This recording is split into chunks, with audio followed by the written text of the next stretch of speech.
Hey guys, it's Ray with Ironside PWC Fishing. This is my introductory video, and I plan on kind of going over, as I hope you guys had seen in the title, my experience with not only my first jet ski, but my first Sea-Doo FishPro. If you guys read the title of the video, obviously you know you're kind of expecting some negativity here, and I've been all over YouTube and whatnot, and I've seen great reviews about the FishPro and the IDF system and everything else, but this video is to kind of go over my experience and how I think it's differed quite greatly than I think most people have had. To start off, I had been researching into jet ski for quite some time, was really looking forward to riding on the jet ski. Went out to my local dealer. I live in South Raleigh, basically, and I went out to my local dealer, and we reserved a 2021 Sea-Doo FishPro with all the works, IDF sound, everything possible on the unit. I ordered it, I think, late November or early December, and it was supposed to be in by December 31st. Now, with COVID and everything else happened, I didn't end up receiving the unit, I think, until mid-January, which, again, is not a problem considering I'm in North Carolina and the weather here wasn't exactly great for PWC fishing. The unit essentially sat in my in-laws' garage. Essentially, my house is a little bit too small for the Sea-Doo in the garage, but the unit sat in the garage for about a month, right? I put the fuel stabilizers, everything in it. When we first got the first good weekend to take it out, this is going to be kind of the meat and potatoes of what this video is going to be about and how my experience was bad. Let's just put it frankly, and I hope you guys stay tuned to listen to it out. I've written down a bunch of notes here just to make sure that I can get to all the major points. February 27th was the first day I put the ski in the water. Never touched the water prior. It was a Saturday. We had just gotten over some rain here in North Carolina. Was the hottest part of the day was going to be 46 degrees. I had bought a wetsuit. I have neoprene, everything. I was dressed pretty well, so you know, I was like, hey, I asked my wife, I was like, do you want to go, you know, put the jet ski in the water? So she came with me. She stayed at the boat ramp. We had found a lake that was nearby, and there was only one boat launch that was actually open that entire day because we had had a lot of rain come through and the other ones were all flooded out. So we went and launched. The parking lot was completely empty. I was the only one on the water. Now this lake I'm speaking of is Jordan Lake. If any of you are familiar with it in North Carolina here, it's a massive lake, absolutely massive. And I guess the first red flag should have been that there was no other boats or no other trailers there, so that should have been a red flag right away that maybe I shouldn't be out on the water. Again, this is a brand new ski, the first time it's touched the water. The expectations there were that it was going to function without any type of issue, and I was entirely wrong. I got out on the water, went up the channel, got to the main body of the lake. I went 4.2 miles total. 3.5 miles away from the boat launch, and the unit failed completely in the middle of the lake. I essentially was riding. I was going to try to get a little break-in hours on it, and just getting it acclimated. I was getting acclimated to the ski myself. Again, this is my first ski, my first FishPro, my first Sea-Doo. Everything is brand new for me. I'm riding right in the middle of the lake, and all of a sudden I lose all thrust. The engine was still on, but I lost all thrust. I decided, okay, well, I'll turn it off and try to reset it. Turned it off, went to restart it, and it never restarted. Thankfully, I had my phone with me. I called the dealer right away. I said, hey, I'm out on this lake. The ski just died on me. What do I do? The guys decided to run me through a couple troubleshootings. We tried to pull out some of the relays, do everything that we could do underneath the seats. And again, I'm on the middle of a lake, very large lake. 46 degrees was the hottest it was going to get. 2 o'clock in the afternoon. I got on the water about 2:30, so it's probably about 3 o'clock now. I spent 30 minutes on the phone with the dealer. We can't figure it out. Dealer tells me, okay, you're going to need to call a boat tow company. Now, I know through my insurance, I have towing through my insurance. Obviously, I'm going to have to pay for it and whatnot still, but I call my insurance company, spend about 25 minutes on the phone with them. They tell me they're going to get a hold of a boat captain, and you know, he'll give me a call back. So about 5 minutes after I got off the phone with them, this boat captain calls me for this lake. and he tells me he's 45 minutes away from the lake. It's off season, obviously, and during season they're always on the lake, but given that it was off season, he was 45 minutes away from the lake, and then even once he got to the lake, it's another 20 minutes from the marina where his boat is to where I was stuck on the lake. Hour 15 minutes, hour 20 minutes, I can deal with that, right? It's not too bad. We can work on that. So 45 minutes later, I'll just say this. 45 minutes later, I had gotten blown across the lake, and essentially I was on the far side from where I had launched from.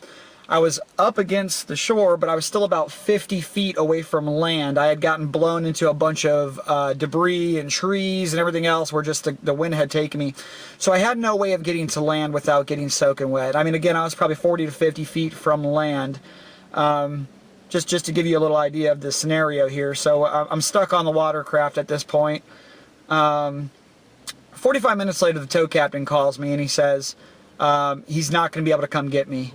He says that the marina that his boat is at is actually completely flooded, and there's no option for him to get to his boat to come to get to me. That's when kind of things started getting a little scary, because at this point, it's probably 40 degrees out. Temperature's still dropping, light's still dropping. And I ask him what I'm supposed to do, and he says, well, you're going to have to call 911.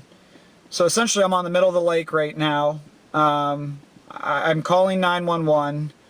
To make a somewhat long story a little bit shorter, I spent an hour and a half on the phone with 911 until the fire department could scramble a boat, and it's basically just a large John boat, to come get me. Took about an hour and a half for them once I called to get to me. At this point, it's already dark. I'm cold. I did have a wetsuit on. I did have a windbreaker on. I did have the gear I was expecting to have on. I'd only expected to ride for about an hour. By the time they had brought me back, I had been stranded on the water for 4.5 to 5 hours. Not only that, but it ended up being quite a situation. Throughout the ordeal, we had three sheriffs there when I got back, about 6 firefighters, 2 EMS with the ambulances. At one point, they did have the fire trucks there. They had park rangers there, and my wife was just kind of stranded at the truck, and she was talking with them and whatnot. Now, this is a brand new piece of machinery. I'd only planned on being out there for about an hour, so I only dressed for really being out there for about 2 hours at max. My feet were cold, my hands were cold. When the fire department got me, they made me get onto their boat. We hooked the ski up to the side of the John boat and dragged it back. This is kind of where it started. That's the experience with the ski. Okay, I'll end that right there. That was the experience with the ski. I was highly let down. I mean, we couldn't even go 5 miles without it breaking down.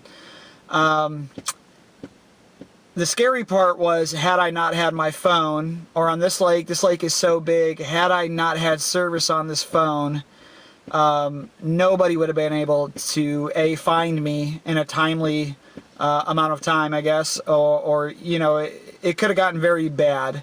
I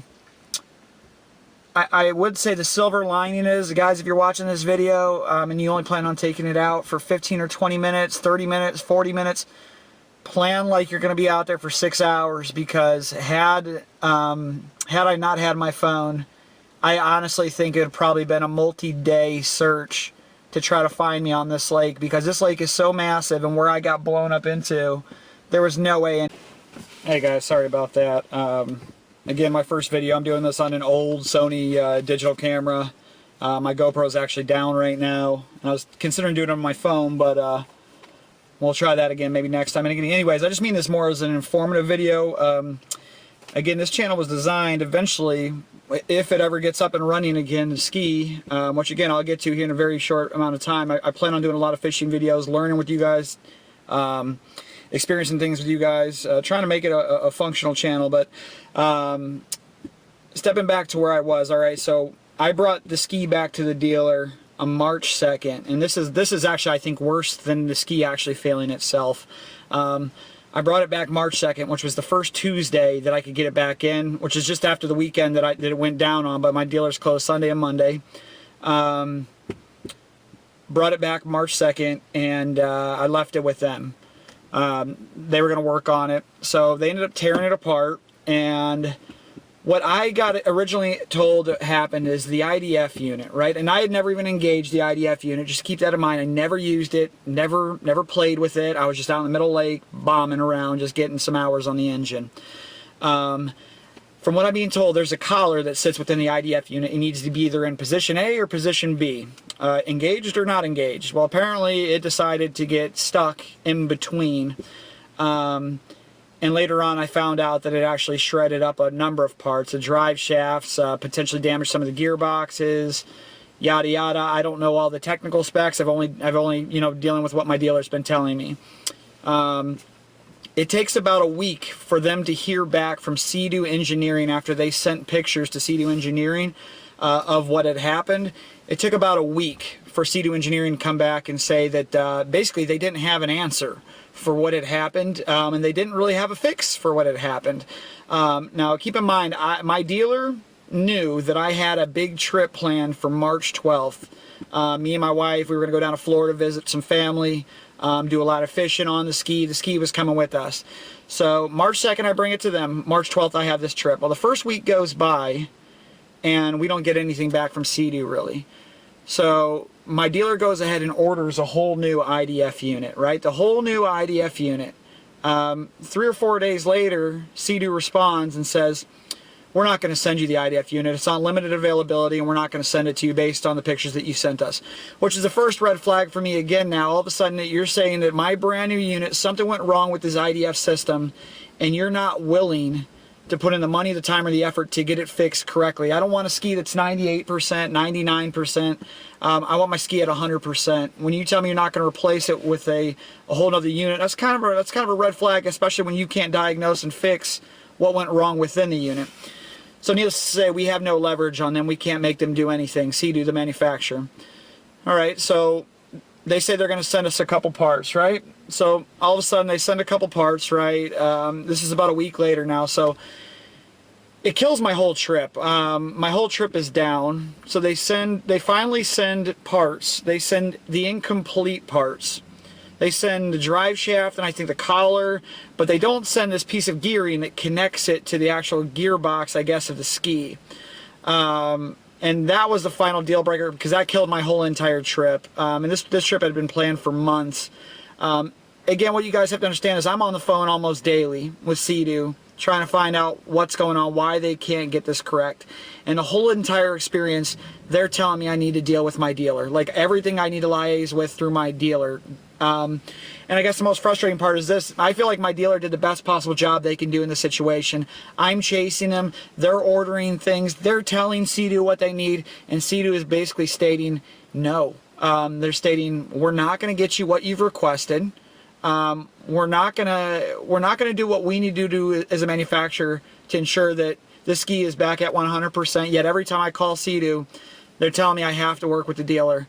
That was the most frustrating part because again, what you have to understand, guys, is you have zero leverage. You have absolute no leverage at all when it comes to these manufacturers. I will say when I called them, every single person I spoke to was super professional, super nice. These guys are based out of Canada, I believe. Everybody was super polite. But at the end of the day, these guys have cost me time, energy, effort, and money. And I feel bad because at one point I did kind of get upset at one of them that I had been working with for 2 or 3 weeks. And again, they handle it very professionally. They're very good at their customer service job. But unfortunately, in the role that you're going to talk to on the phone, if you ever have a problem, they can do nothing for you. They can't communicate with the parts department. They can't communicate with the dealer. They basically can only tell you what the notes on the ticket that you have raised with them is, which is extremely frustrating. It's now a month since my jet ski has been at the dealer, since this coming Tuesday. So this Tuesday, it's a Sunday today. It'll be Monday and Tuesday. Tuesday, my ski had been at the dealership for an entire month on a brand new ski, less than 5 miles on it, and I still don't have it back. I think it's understandable if the ski went down on its initial trip. I don't like it. Matter of fact, I take it back. It's completely unacceptable, but things happen. What I can't understand is how after an entire month, I still don't have my brand new 2021 FishPro, full IDF, full sound, full everything else. And I'm missing some of the best. I'm actually at the lake right now. I decided to take a little trip up here just to see the lake. I'm actually missing some of the best bass fishing season right now. And again, I plan on doing a lot of ocean fishing, guys. I still do. If you're interested in the channel, I plan on doing a lot of saltwater fishing with it. We live in a, you know, middle of North Carolina, and the ocean's very accessible to us. But I'm at the lake right now just because this is the best bass season time. It's 65 degrees out Sunday afternoon. I should be in this water right now fishing. And that was my full expectation when buying. Guys, I got almost 21 grand tied up in this machine. You know, 17 plus for the machine, another X amount for the trailer, tax, title, registration, all the accessories. Probably over 21 grand in this machine, which is not a little chunk of change. You expect this to work. My current situation with the ski is I've almost lost all entire faith in the ski. I've lost entirely all faith in the manufacturer. When you work at an organization as big as BRP or Sea-Doo, the expectation is that you would be able to resolve things efficiently, timely, orderly for your client. I work in a service industry as well, and I can't imagine leaving somebody out there like they've left me out there. Now, don't get me wrong, they've always been polite, and I feel like the guys in the customer service, they've always done the best job they could possibly do. But as far as moving the ball, they're completely and totally handcuffed. They cannot move the ball for you.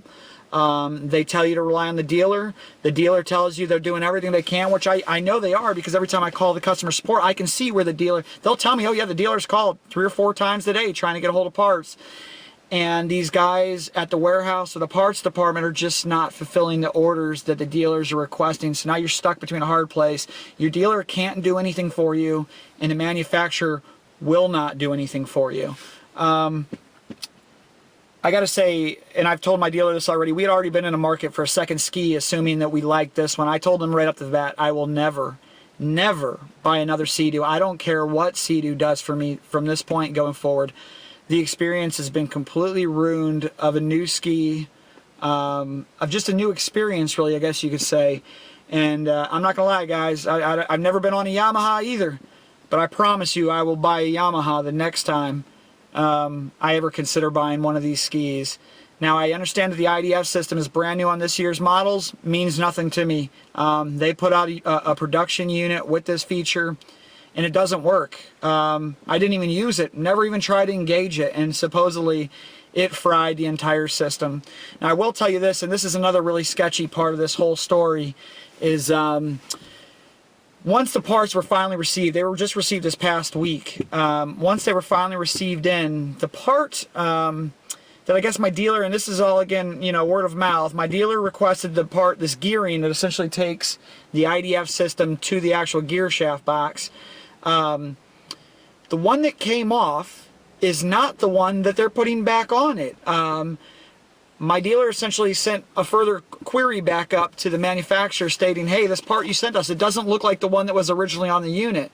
And it took 3 or 4 days for the engineering to confirm that it is. But it's certainly not the same part that came on the unit brand new, which makes me think, first of all, that should blow most of your mind. How does that happen? How do you get a brand new unit with part A on it, and then you get a replacement part B, and them not be the same part, as far as, I guess, how they look, how they function? That tells you that either something went wrong at the manufacturer, or they're trying to essentially cover it, fix it with something else that they obviously knew there was a problem with. Again, I've lost all faith in the unit. I've lost all faith in the manufacturer at this point. I'm just in a holding pattern, and that's why I have time to make this video, guys. I'm hoping that, you know. Sorry about that again, guys. The video just keeps cutting off on this this camera. I won't be using this one again. But again, just to tie it all back together, and I think I was getting to this prior, is you know, with these units, safety first always. And I know I had mentioned it a couple times. If you plan on being out there for an hour, prepare for 6. I will continue to keep updating everybody on the status. If you like this video, I know it's gone a little bit long and nobody wants to hear me complain this much. But if you do like it, hit that like and subscribe button. I'm going to try to get this channel up and running. Hopefully we'll be doing some fishing. Hopefully we'll have a working ski. But if not, we are pursuing some legal options as well. Hate to do that, but I mean, if I got to take a couple grand loss to save $21,000, that's what we'll do. Safety, safety, safety. If you like the video, if you like the perspective, if you have any questions, any suggestions, anything, comment below. Again, it's my first video, so I'm going to be, I'll answer anything. I'll work with you guys in the chat. We'll continue to conversate about what's going on. I'll update you guys on the fix, if it worked, if it didn't work, if it feels like it's good, if it doesn't feel like it's good. The remediation process, what Sea-Doo is going to do for me after it's all said and done. All of that still be left to be seen. Anyways, man, hope y'all are having a good Sunday or a good week. Come back, let's find out what happens with this thing. I hope everybody who has their Sea-Doo FishPro and got theirs, I hope you guys don't have the same experience. If you do, buckle up, because it's going to be some downtime. And again, we'll have to see what the remediation exactly pertains to, what that includes. I'm looking at a financial loss right now. I'm looking at a time spent loss. If we have to go through the national lemon law, because North Carolina doesn't have a lemon law pertaining to boats or PWCs, then that's what we'll do. And again, I'll update you guys on that too, just so you guys know what your options are too, in case something like this does happen to you on a PWC. Anyways, appreciate you guys taking the time to watch this. Just wanted to get a little information out there. It is what it is. I'll see y'all next time.